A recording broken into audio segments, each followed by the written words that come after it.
My name is Dale Olson. I've been a friend of the White family since I was a young boy growing up in Minot and attending Zion Lutheran Church. My condolences to you, Pat, and your family.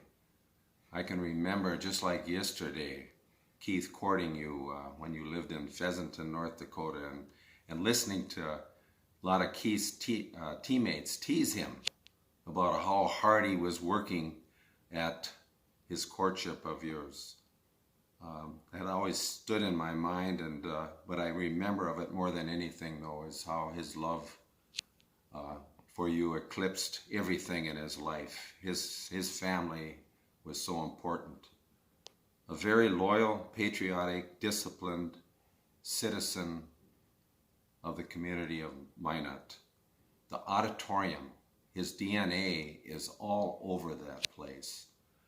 It started in the 60s, and every time I drive by that auditorium, I think of the work that Keith put in to making it a success.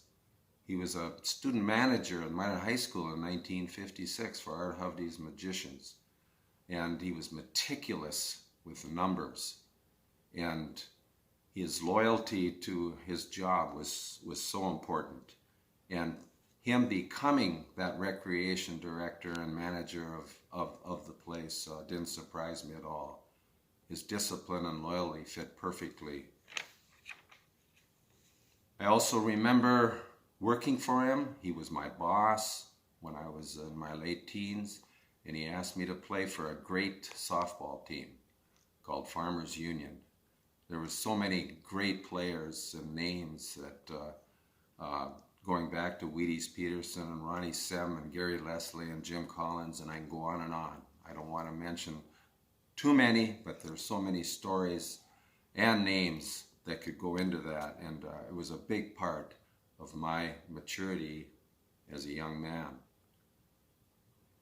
National tournaments that he brought to Minot, he was meticulous in his organization of that, and they were very successful and very much a part of what the community of Minot was. He was so important to that. Keith, first love and priority, of course, was his family, but he was a religious man. He was dedicated to the church. He was a part of it. He took a path that was solely directed at his family, his friends, and his church. He was a God-fearing, loving, respectful man.